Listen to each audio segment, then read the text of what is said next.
Are you a brewhead? I'm a brewhead. Are you a brewhead? I'm a brewhead. Y'all are brewheads? Yeah, we brewheads. So pour a glass of craft beer, we can do this. Yeah.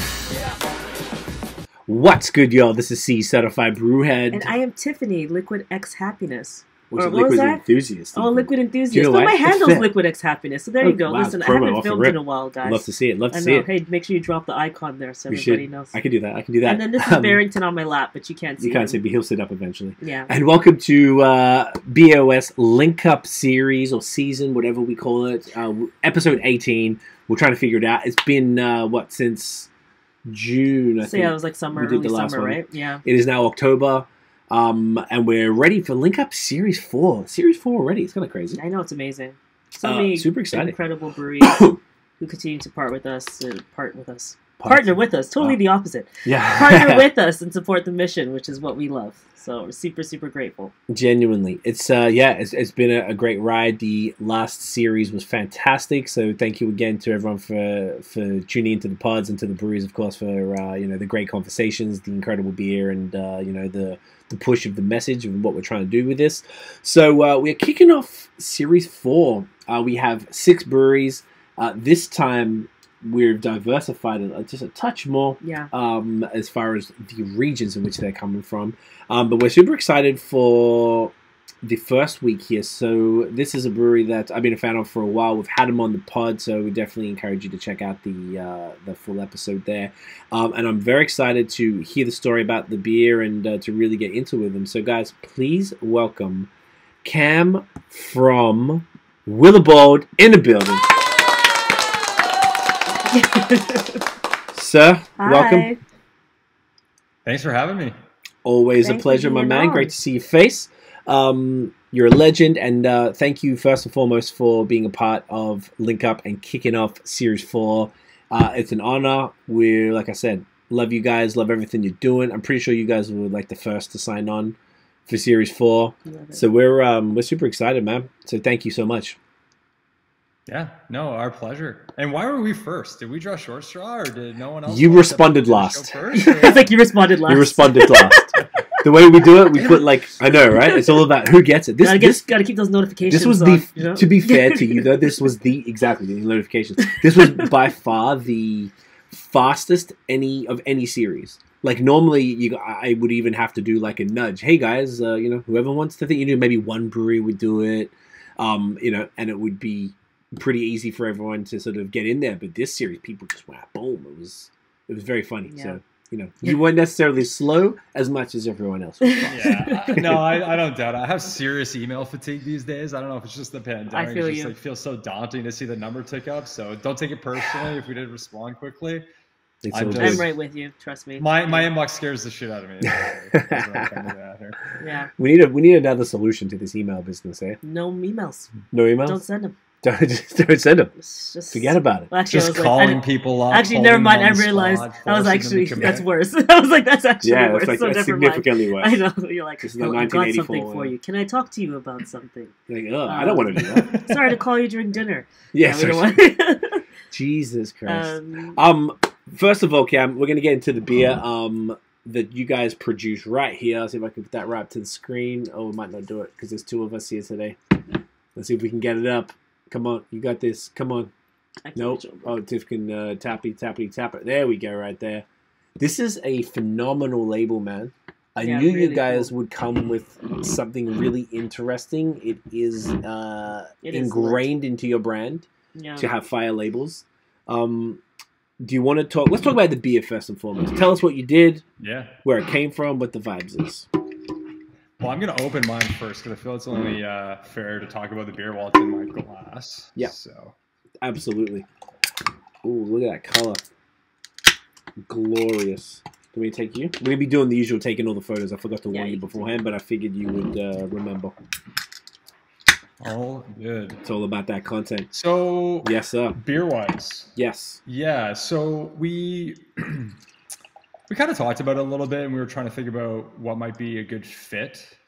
And we do a lot of IPAs, as you know, at the farm. And so we wanted to do a style that we don't typically dive into. We do some sours. We've done Acid Trip and a few others. But we don't dive into it a ton. So when Joe and I were kind of kicking around the can of what might be interesting, we thought doing something fruited would be cool because we just don't work with fruit as much as a lot of other breweries do. So in terms of doing a style that we don't do every day, along with a beer collaboration opportunity we don't get every day, we thought it was fitting to do something a little bit outside the norm. And this is kind of what we landed on, which is a 5% Gose with mango, apricot, and peach. Yeah, and it kind of just looks and drinks like pure juice. Seriously, I'm looking at, as you're saying, the fruit. It looks like the juice from any one of those fruits. I don't know if you can really tell in it kind of looks like haze probably on the camera, but in person it definitely has got that, like, how do you know? It's almost like the word comes to mind is like pulpy, but it's not. Like, it just looks like, like it kind of looks like mango, like nectar. Nectar, yes, that's the word. Yes, kind 100%. Yeah, and I think we fell in love with that term last time when we were talking about hop nectar and the triple. So I thought it was a good parallel throughout. Look at that, bringing it back, guys. Make sure you check out that episode. That was super fun. Man, I drank all those beers that episode. I was lit, bro. Particularly because we had a triple. Woof. Good times. Okay, amazing. So first of all, let's cheers that out. Cam, Cheers to you, Cam. Pleasure. Cheers. Get that Cheers in to you. you guys. Ooh, sorry. Gorgeous. Oh, that's awesome. Man, it's super. I'm gonna do that quick review. It's super summery. Going for a beer like this, being that it's coming into the first week of November when it's released, what was the thinking behind that? Was it more sort of like hang on to those remnants of summer for dear life? Yeah, I think it was a mix of kind of, again, doing a style that we don't do every day for a collaboration opportunity we don't get every day. It was partially that, and then again, partially hanging on to the cold weather, or trying to fight the cold weather rather. I think I write about that a lot in our Instagram posts too. It's like, oh, we're gonna squeeze the last bit of summer out of this, a little bit of warm weather, yada yada yada. And I feel like this beer is kind of a nod to that. Just being, I feel like a farm brewery, farm distillery. Seasons, you live and die by the seasons. So we're trying to squeeze our last little bit out we can, for sure. I love that, bro. I love it. The volumes of the mango, apricot, and peach, is it pretty much like equal, or it's sort of no, more mango than anything. Okay. Followed up by peach and apricot. Yeah. Okay. I guess that would probably make sense. The way that they're listed on the can is the decreasing quantities. So we have the most mango, then apricot, then peach. Okay. They work well together, these three stone fruits, I guess they'd all be considered. It's I'd definitely say it's mango forward for sure. Yeah. For sure. This is my first beer of the night, so I wonder, am I detecting some sort of, it's not bitterness, but there's some, maybe it's like a zesty, little bit. A touch of bitterness. What would that be from? No, it's a little bit of bitterness. Just like a slight bit of hop to give it rounded out a bit. I find sometimes, especially with fruited beers, we are big on not making things too sweet. Even in kind of like our big doubles, triples, all that. So we try and balance it wherever we can. I know some people just prefer the sugar bombs. I totally get it. We like to have things a bit drier. So knowing that we're going to put a bunch of fruit in, knowing that we're going to put salt in, kind of like the link up to those flavors, the salt, bitter, sweet. Link it's up. kind of just rounding out nicely. Yeah. I like what you did there with the link up pun. That worked. I don't think you didn't even notice. You didn't even notice. You just threw it in there. You didn't. You didn't notice the. No. You said you're like, we linked up all the things together. Oh shit! Right now, look. Don't even know. Look at love that. it. That's awesome, and I really love what you said about not things not being too sweet, and that's really more my vibe too. Like, keep things that are drier. So love that. Yeah, if this was overly sweet, it probably would be a little too much. I think it's just great, and you can detect all of the fruits, whilst that sort of salinity I think also contributes to bringing it down, plus the hop bitterness in there. Yeah, totally. And I mean, the thing is too, mango is super sweet, apricot is super sweet, peach can be super sweet, so it's kind of a balance. It is a sour, so we do have lacto in there, and it is about 1 gram per liter salt, so there is a fair amount of salt in there. Okay. Not too much, but again, just enough to kind of balance the flavor profile. So I don't know. Like I find like all of our sours tend to be almost like barely sours, which I'm not gonna lie, we kind of like it like that. I mean, don't get me wrong, I love like Cascade and some of that stuff, and it definitely has a place. That's just not what I would typically want to drink, and I think with this, I could have 2 of these, or 3 of these, 100%. And that was kind of the goal too, is have something like you're gonna buy a 4-pack of Tall Boys of Gose, it better be freaking crushable. Yeah. Right? I think the mango is helping that a lot too, because with the mango, sometimes you have them, they're ripe and super sweet, but this just reminds me when you have the mango that's like, you still get a little bit of that like tartness-ish to it or something, or a little bit. Sometimes mangoes, actually people put salt on mangoes. I don't know. I was thinking that. In Jamaica we do that sometimes, so like it also kind of it's pretty delicious. Like mango and salt is pretty rad. So it's pretty, it gives me kind of even that type of thing, so you get like this nice balance. What does the salt on the mango do? It just pulls back the sweetness, probably? Yeah, it adds like this. You get like a little zing. I love salt though. I was like, you are a salt fan. Sweet and salty. Yeah, sweet and salty is the best combo. Sucker for that. Yeah, it's the best combo of life. So yeah, I really good, great beer, man. Great, super interesting way to kick this off as well. First Gose of Link Up. I think we've probably only had one other sour. I think that was last series. So yeah, this is perfect way to do it. And then as you mentioned before, the label. We've said this on here. You did send this to us like this week or last week, and then it was sort of like ready to go. But what we kind of love about this is we don't, like, we didn't have anything to do at all with the product. I didn't know it was a Gose until you sent the label through. Hadn't seen the label. This is kind of part of the fun. Like if we did a BOS Willibald collab, we would figure all this stuff out together. But for this, it's sort of like you guys interpret what you think is relevant for the collaboration, and then deliver it, and it's like I would probably say it's been more fun even than it's like a surprise every time. Yeah. It's just people really get creative. So you guys got here the ring pulls, which obviously looks like a link from a can, and they're all kind of linked up together. And the arrows. And the arrows on the other literally side. It's like links and the ups happening there. I love it. It's so cool. I feel like we just kind of took the question from you, but sorry, see if you could add anything. Describe the label and what inspired it. Describe the label. Yeah, no, it's a lot of credit to our designer on this one, Tim Ewell. So I kind of approached him and I said, I don't want to do anything too wild. I want it to be relatively to the point. And I had some ideas of doing, like, there's a tattoo artist in Montreal that I really love, and he does a lot of different like chains. And so I just sent him that as like inspiration. He was just sitting there having a beer one night, and he's like, "Whoa, what if we made the tabs the chain?" And he kind of ran with that, and he killed it. So I mean, kudos to him, because he really brought the label together. So yeah, that's awesome. Who's the Montreal guy? Tattoo artist.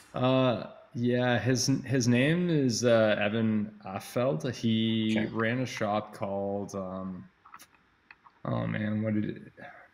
I mean, my French is terrible, but it used to be Le Mousselie, and then it was, can't remember what it's called now. Okay. Something grill. Anyways, in Mile End, it's a great spot. He's great, but yeah. Well, we used to live in Mile End, so I thought I might know it. I never got a tattoo in Montreal. I got everything in Australia or here. Idiot.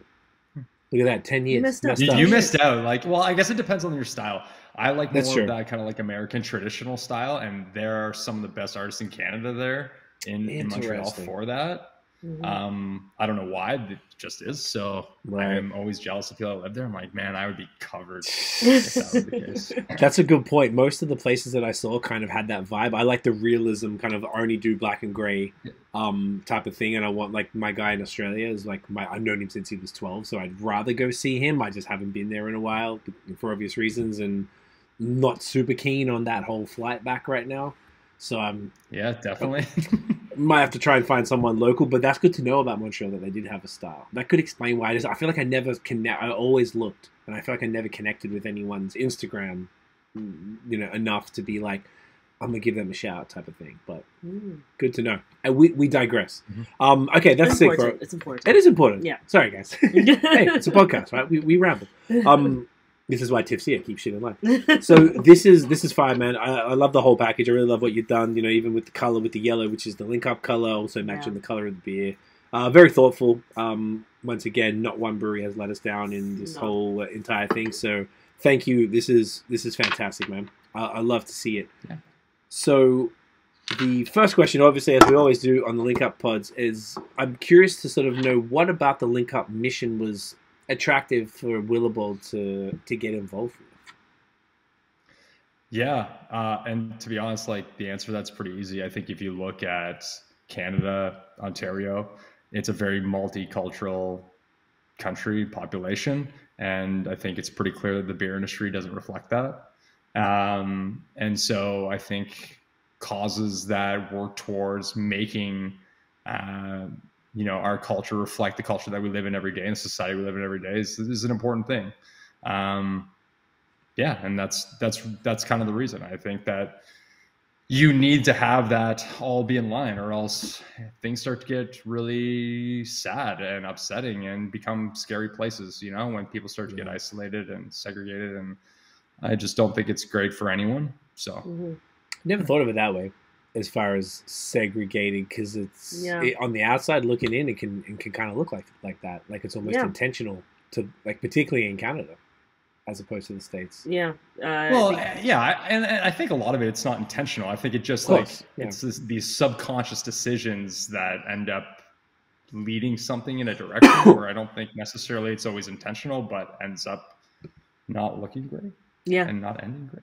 It's there's so many reasons, and I agree that it's really not intentional a lot of the time, but it could be like, beer is popular to one demographic, and then that demographic kept hanging, their friends start the brewery together, and then they hire their friends, their family works in it, and then more of their people, and that's kind of, it's like where it starts, right? And I guess that's why we're here, is the goal is to kind of, there's two angles, like two approaches to take, and one is like, you market to the drinkers and, get diverse drinkers in, and then our goal was like, okay, let's market to people who could work in the industry, so that way they also bring drinkers in too. So like, let's take it, from the inside, infiltrate from the inside.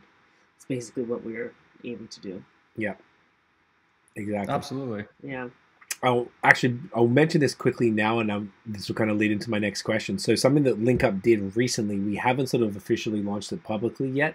By the time this comes out, it probably will be, but we did a collaboration with the CCBA, and we put together a downloadable PDF for breweries specifically. I mean, anyone can use it, but specifically for breweries, that helps make job ads more inclusive and appealing, appealing to a wider community, so that we unintentionally would use language that might be exclusive, as far as like make people feel like this isn't for me. Yeah. So we put this little downloadable together that we're going to have up on our website. It's going to be up on their website too, which it might even be right now.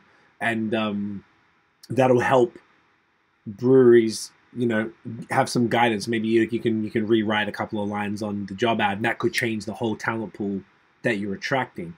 So we'll definitely we'll start putting that in the description as soon as it's out. So for you guys, for Willibald, being that you're in Ayr, Ontario, which funnily enough, we drove past it when picking up this little guy, because he was in Bright. For people on the audio, I'm referring to Barrington, the puppy.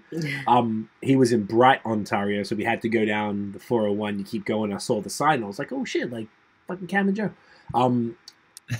It's as you described it. It's you're on a farm. What's the talent pool typically like when you guys pop out job ads and stuff? Like, who are you? What type of folks are you getting? Is it the obvious? Are there any surprises? I would say that to start, it was pretty obvious. I think, North Dumfries specifically, where Ayr's located. Okay. I don't know the population, but Ayr itself is about 5,000 people. Historically, a rural farming community, predominantly white, right? So you can imagine when we're starting out, that's typically the type of employees that just kind of came naturally, because also too, we have no reach. We're a new brand. The only people that really know us are the people in the town. So that's really the only direct talent pool. Now, as time has gone on and our products have gotten out there and the following has diversified, so as our staff base, which is great. Cool. Because I think it's also better reflecting again, the clientele that's coming in. You know, like early days, was it just a bunch of, you know, the very first day, you know, you have a guy, a farmer in white coveralls drinking out of a coupe glass. And you're like, yeah, this is kind of cool for a minute. But like as time goes on and the brand grows, you know, you have a much more diverse offering. And I think like having people that work for your brand that are kind of diverse in the same way that, again, our communities are, is important. Yeah. And I think as Cambridge, Kitchener, Waterloo, and specifically Ayr and North Dumfries becomes more diverse, we've definitely seen the staff base at Willibald change significantly, which is exciting. Awesome. That's great. Forward momentum is key. Did you notice a correlation between the staff diversifying and then the drinking community diversifying, arguably because the staff are maybe introducing their friends and family to the products and say, hey, come see me at work. I'm at this dope spot. It's a distillery and brewery. Then they'll bring their friends in. Everyone loves to drink. It's just that, well, not everyone, but a lot of people love to drink. Every single community basically participates. And then people come in like, oh, wow, this is dope. And then it kind of goes from there. Have you seen any sort of like anything you can pinpoint to be like that new hire resulted in these regulars that I see now? I don't know if it's necessarily a new hire. I would say it's more so just based off of the markets that we've started to enter. So again, starting as a small brand, limited production, we're selling relatively close. As we expanded, especially to the GTA, you know, and the GTA being like the melting pot of the melting pot, you know, the people coming out are just so much more diverse because you're now touching just such a diverse city that it's naturally going to fall into hands of people from all sorts of backgrounds, which is great. And so that's really, I think, been the bigger driver of change, or the biggest driver of change, rather than the staff directly changing and then having the customer base follow suit. That's great insight. Yeah. I like that. I mean, that makes sense. With the expansion, yeah, that would make sense. So it's not really like that your area in particular is getting more diverse. It's just as the brand gets bigger, people are attracted. More people are attracted. Well, but it's both. I just think that like in Ayr, again, it's such a small town. I think that, and there's so few new homes being built, and there's not a ton of people migrating out of the town and moving elsewhere. That you also don't like. It's really reliant on how many new homes can be built, generally speaking, for the town to diversify for the most part. Because a lot of people that come here and move to Ayr are multi-generational.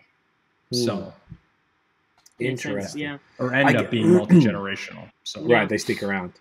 I wonder if, I guess probably the last 2 years, you know, a lot of people moving from cities and moving outwards, you know, which pushed up housing prices and all that. Prince Edward County went through the roof and places like that.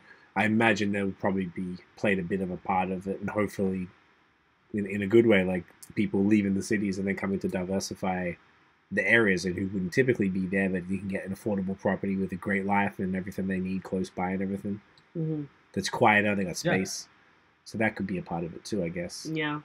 What I also love about breweries, though, is that they bring people to the areas who wouldn't generally go there, too. Like, there's so many places that we've been to that we would have, even when it comes to, like, Vermont and, like, or small Hamilton. Literally, we moved to Hamilton because Collective Arts, Merit, all these guys had events, guys and gals, and had events, and, you know, we started coming here more often.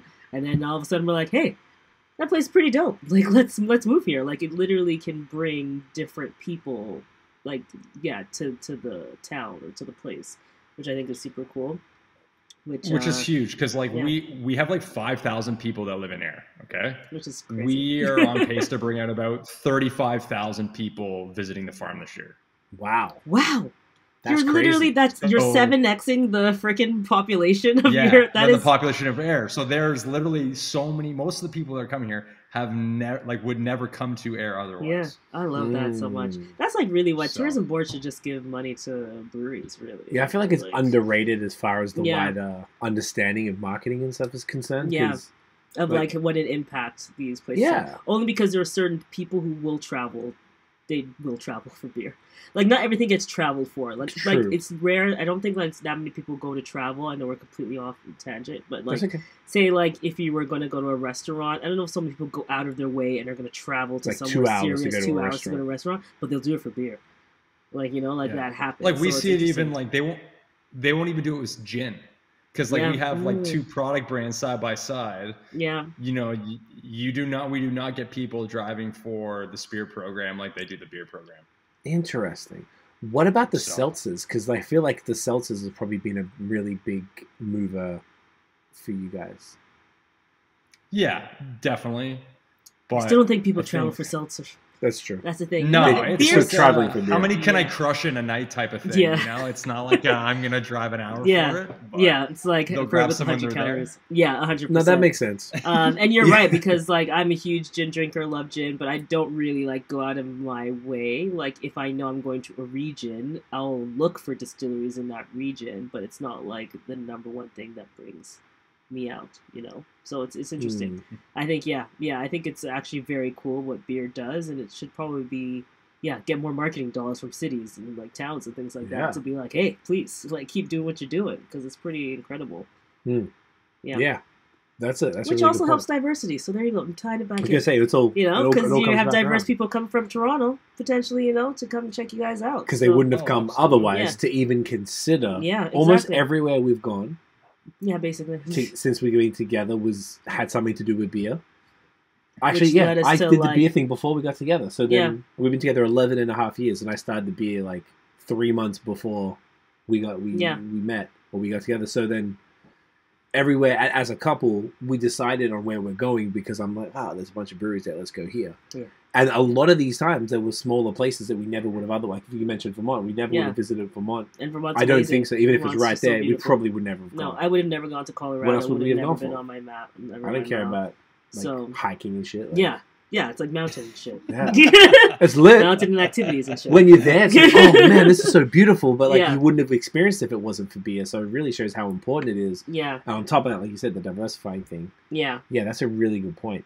And I think with that, it just goes to show that how much power beers have or breweries have on communities. And I think that's why initiatives like this are so important, because if you can be a welcoming, warm space that accommodates everyone, I think you're creating better communities as a result. 100%. You know?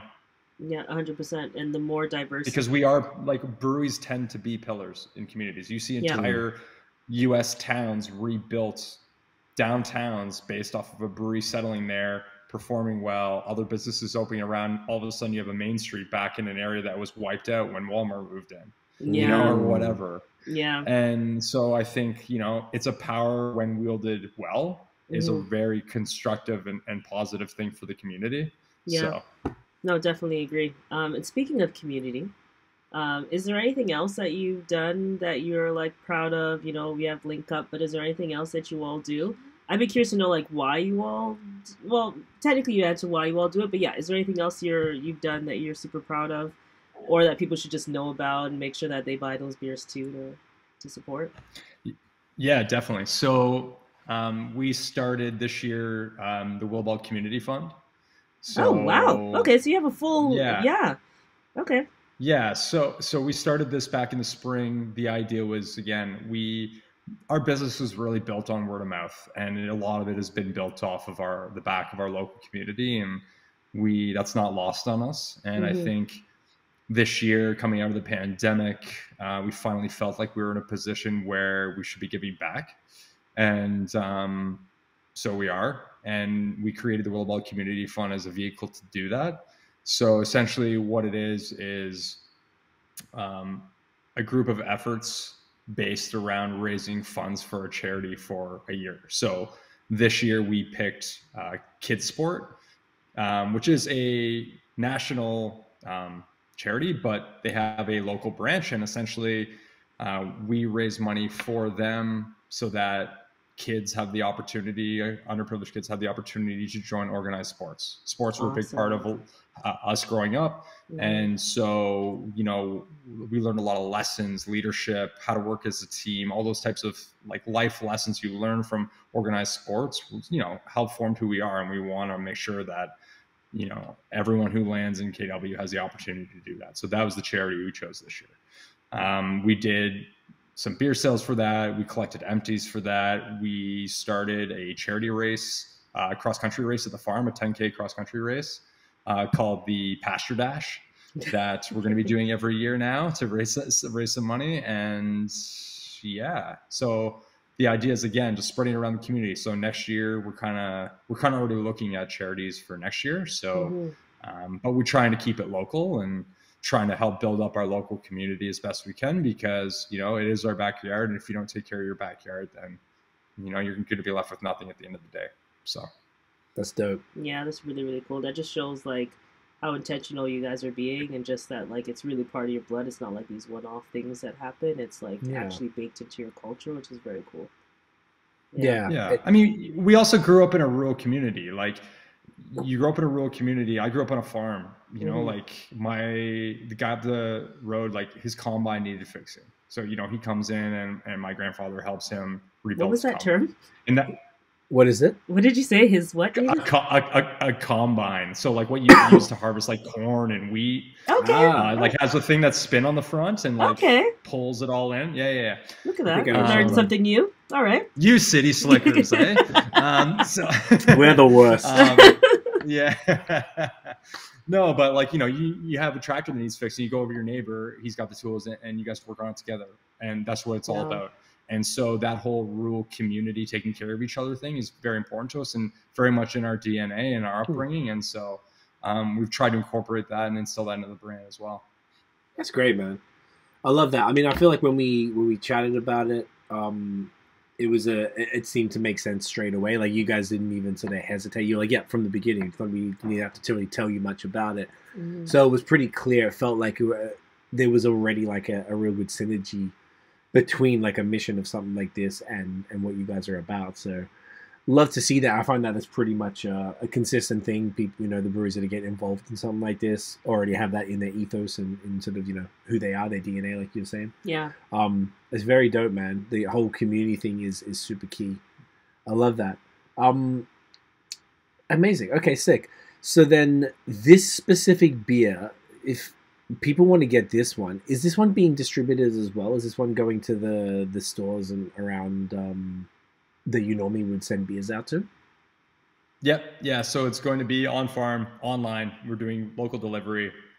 Local being GTA, Hamilton, Brantford, blah, blah, blah. That kind of like southwestern Ontario pocket, essentially within an hour of the GTA. So we're doing our classic delivery to that. And then we also have all of our normal licensees. So, you know, your restaurants, sweet, your bottle shops, all the normal characters who would carry our product and wave the Willibald flag will have this too. So nice. Are you guys in Durand? Yeah, I picked up today, and there was like a whole button. There was like 4 or 5 boxes. There was a new seltzers. Yeah, you're on top of that, eh? Yeah, I don't mess around. Shout out to Durand. They're awesome. Yeah, they're incredible. They're really super great. Privileged to have them around. Chris has done like the best. Before we moved here, he's actually, I got to give him shout outs. He helped us pick neighborhoods. We didn't know jack about Hamilton, so he was like, we got the map out. He's like, all right, this is what this is, and broke down all the areas you need to go check that out, check that. So we just kind of like followed his instructions, and we're able to make enough of a decision of the areas that we wanted to live in. Yeah. All because of him. And we discovered, because we knew the cafe, then I was like, oh, they got a bottle shop? I always forget that it's a thing here. And it's the most fire fridge I've ever seen in my life. It's insane. Like, it's got anything you want as far as like the best, in my opinion, and I imagine his too, the best quality breweries in the province. There, and every style, everything. It's incredible. It really is. I love it. Yeah, I love seeing that. It's very, very cool, and it's cool that he has a relationship with all the brewery. Like, he knows you guys like really well. It's very cool. Very impressive. Was there anything else we wanted to touch on? Because I feel like we got to the community stuff. To me, was really what I wanted to get into. Key. Yeah, and I feel like that was like a really large takeaway here, though. Yeah, for people that, like, you know, and hopefully we have other, you know, people from, you know, from the cities or towns, from, when I say that, like working for them, like the government employees working there and seeing the impact and just hearing that sort of, that's a pretty quantitative thing, I would imagine. Yeah. That it's a direct correlation between, you know, you knew numbers of how many people are going to come through the door. That's which is sick. pretty damn cool, man. Yeah. You're able to correlate that directly with, you know, knowing that your beers are going out further, therefore the interest comes in, and then that has essentially contributed to the diversification of your both your staff and your consumer base, which is really the whole point. Because even if we don't always get, I mean, a lot of that for Link Up, what we want is to get people working in the industry, because that's pretty important. But at the same token, I think a new drinker that hasn't discovered craft beer before, particularly from a community that, you know, didn't know that it was a thing. Yeah. And then they taste it and like, wow, this is so much better than the bullshit I've been buying for all these years. Which happened to me, Which happened to you. Happened to me. It happened to yeah. me too. Yeah, It happened to all of us. You're like, what the fuck That's have I the been journey drinking? of all of us. Yeah, you're like, what is this? You're like, there's so much flavor. What's going on? Yeah. Well, I will say this though. Yeah, that being please. said, I do like still have a soft spot for Labatt 50. So You and everybody that's else. totally fine. I totally accept responsibility. You and for everybody that, else. but- I'm not that mad at Labatt 50, but it's hilarious to me like how much people really like that's their love. Especially in Quebec, like Montreal, like that was like their number one beer. We did these videos on Instagram and TikTok, but they were just a joke video called, like, we did a series like how not to pour a beer. Yeah. And it was just showing different ways, you know, you just like aggressively pour it in, then it overflows, dirty glass, just really silly things. Because we live, you know, in Montreal, 50 is really easy to get. It was like $3 for like a 750 ml can of it. So like, sick, we could use this for a bunch of videos because it's like $3.50, and then just pour the beer back in and then pour it again. Yeah. And it was just better to waste that than other beers that we had. Yeah. And people got so mad. Then you know where Craig messed up, or Cee, certified brewhead, messed up? Thank you. You know where he messed up is because we did that video where they were like, if someone offers you a macro beer and you were like, no, I'm not going to have that. It was like a skit. And you were kind of like, I'll rather take water or I'll deny it. And everybody's like, you fucking denying Labatt 50 and like, you loser, you snob. But they were mad about the 50. They were so and then mad they about were the 50. mad about pouring it with the 50 in the background, because sometimes you could see what you're seeing in the pour, right? So you're seeing the can. That's so good. I love so, that. So you're not the only they one. Have passionate. Yeah, I've passionate never experienced. fans. I'm like, why are you watching this? if you're that much of a 50 fan, you're a craft beer, you're a brewery owner who likes 50. I don't think that's weird. But if you're a 50 drinker almost exclusively based on how passionate these motherfuckers are, and and really spent the time to go and yell at me on TikTok or Instagram comments, I just thought that was an interesting social experiment. So, well, so if you did that about High Life, people would probably think it's funny because like people love High Life, but I think they do it because it's kind of just like in right now, and you could probably interchange that with a beer with an equally cool label and people would move. But there's something about 50 where people actually hold it near and dear. Like I would fight someone over 50. I wouldn't fight someone over High Life. You would fight someone over 50. Jeez. Wow. All right. Does using 50 in those videos offend you at all? In the comments. Yeah. Was that you? It's like Cam's private account. Was it your burner? Like, yeah, I just got a bunch of burner accounts. Yeah, just like, fuck this guy. I'm not mad at you. I kind of respect it more now. Now I know. I will never use 50 for. It's just for my rural upbringing, maybe. I don't know, man. I respect. Hey, I get it, bro. Like, I mean, I just didn't exist in Australia, so I don't have that much of a passion for any Australian macro beer in any shape or form. But I think I've got like, you can't see him. I got a pair. You know VB, Victoria Bitter. Have you heard of that? Yeah. Yeah. So I have shoes. You can probably get them, that are VB, and I got them for shits and giggles. These Aussie brand called Volley, Dunlop Volley. So they got like, you know, VB shoes. Those are awesome. Those are so good. And I love that. I got the matching socks, but I haven't worn them, as you can tell. They're like dead stock. This is just for display. Yeah. But I got it because it's hilarious to me. So now I got socks that say, like, that was the beer that we were forced to drink if you went anyway because I didn't have anything good. It's disgusting. But I don't have the same level of passion for that. That's just ironic, whereas people just love Labatt 50. So I got to respect it. I got to respect the passion. That's weird. Yeah. I love it. Anything else we want to throw in here before we wrap her on up? Yeah, one last thing, actually. Yeah. One last thing.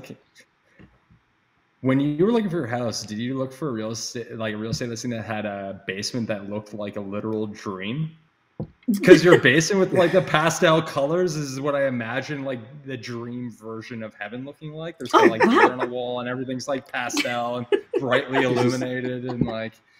It was the top of the list. That was like, the key. It has to be. Yeah. I don't care about the height. It doesn't have to be a tall ceiling. It just needs to be bright. That's it. That's all that matters. It's actually it's all lighting. Really That's what's actually cool, and I love that you said that. White, it's literally the lighting. This is like This is like a you can't tell in the video, but it's like a bright paradise. Blue. Okay, see this? See how there's blue there? Yeah. Or behind here? Yeah. That's LED strips. It's that color. But for some reason it doesn't come up. Like this matches, it all looks the same. But in the camera it looks pink and purple. Yeah, which I love. Yeah, I love it. We forgot to turn the light off here, so it probably would make it a bit darker. Yeah, but I love it. I feel like a unicorn's just gonna fly out from behind. I like that. I never super thought vibrant. Yeah, the pink is kind of. It is kind of trippy. It's like pastel-y. Like I definitely like that. Yeah. This is, by the way, This is the first one with the LED strips and the frames on the wall. We had the BOS. This is the first one, so I'm honored. We had to hold it down for you, Cam. You know. I'm glad I said something then. It's working.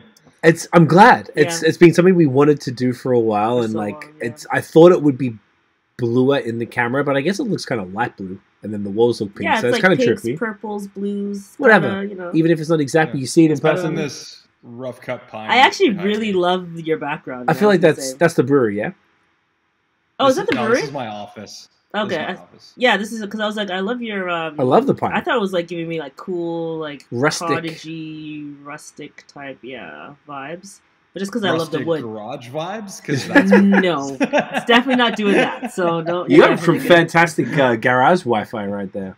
Yeah, seriously. Normally, garage Wi-Fi is pretty garbage. Oh, you're actually using your garage properly then too. Yeah, we don't have anything going on yet. I like that. That's what we could do now because our garage has got the insulation, but it's not finished. It has no walls or anything. I like that. It's just insulation. I have to talk to Cam's rough pine guy. We'll hook you up.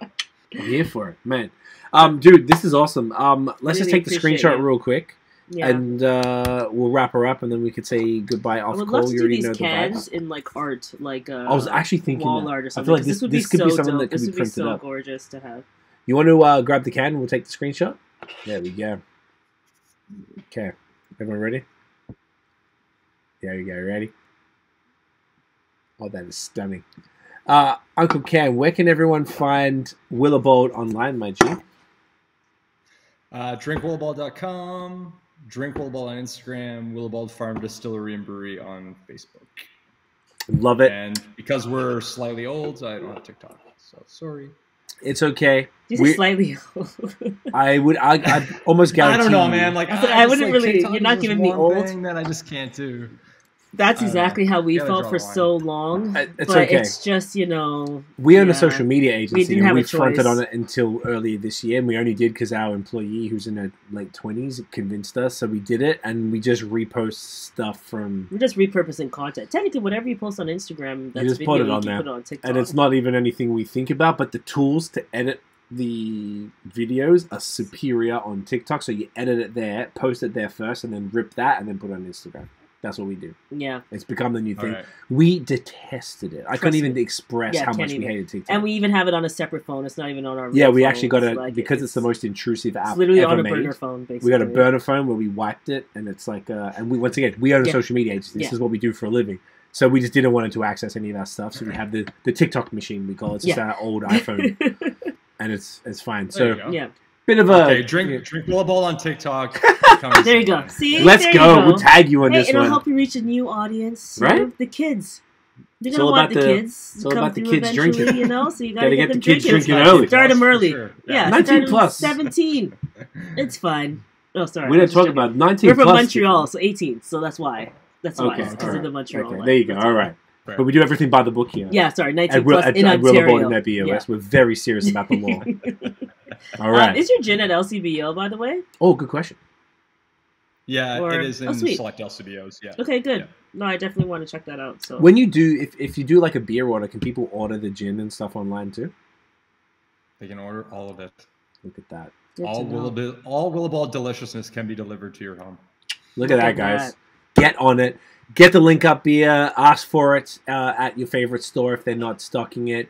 Get it online if you're anywhere in Ontario. If you're outside of Ontario, make a mate in Ontario and trade for that shit because it is worth it. Cam, thank you again for being a part of Link Up and for kicking the series off. It's once again, it's an honor. I really respect you and everything that you and Joe are doing at Willibald. I love all the products. I've been grabbing them from Duran because it's so easy to get. It's phenomenal. That anchovies IPA. Insane. Anchovies IPA? Well, it didn't have anchovies in I it. was like, whoa, I knew it had it new. on the label. Okay. I was like, all right. Yeah, okay. I was there down wasn't to actually- try. I was curious. So, all right. There was an idea for the next one. Shit. Hang on the line. We'll wrap it up offline. But thank you again, bro. I really appreciate it. Everybody, thank you so much for watching and listening. If you enjoyed the episode, smash the thumbs up, hit subscribe below, hit the notification bell so you know when the new drops. Follow us everywhere at BAOS Podcast and at Link Up Beer. If you or anyone you know want to participate in Link Up, make sure you go to linkupbeer.org. There's a form on the website. You can fill that out. The wonderful Danielle will give you a shout and take it from there. We've had some great, we have the partnership with Cicerone continuing. We have the diversity job in post. Fuck, what's the net? What is it? It's like Diversity Job Board? No. Well, we have the plug the job board. The job board. So anyone who's and this is, I think you already know about this, but the job board, if you got any jobs at all, let us know. We're going to put it up there. Any brewery, basically anywhere. We're trying to expand now, obviously, throughout Canada and move into the States slowly. But we want to keep the job board up to date with as many jobs from diverse, so like BIPOC friendly breweries who want to diversify their workforce. We have Link Up got bars, so now we're in taps. Yes, fuck, there's so much stuff. Yeah, there's a lot going on. So now you can get, specifically right now at Society Clubhouse in downtown Toronto.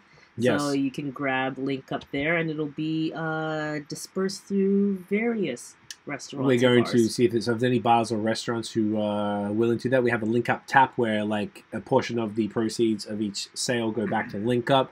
Right now, we did the pilot program this summer with Society Clubhouse. Definitely reach out to them, Cam, if you don't have a relationship because they're stocking all the Link Up stuff. So I think they'd be definitely down. They do both draft and cans and bottles. So they had the Ontario ones that they could get. I think Bellwoods was the only one they didn't get just because they moved it went so really quick. fast, right? I don't think they did draft for it. But they had Lost Craft, they had Rorschach, and they had the Rorschach on draft and can. So they're definitely down for that. If so that would be worth reaching out because they're very big supporters of what we're doing. That is it, guys. We'll see you in the next Link Up episode. Get it in you. Bye.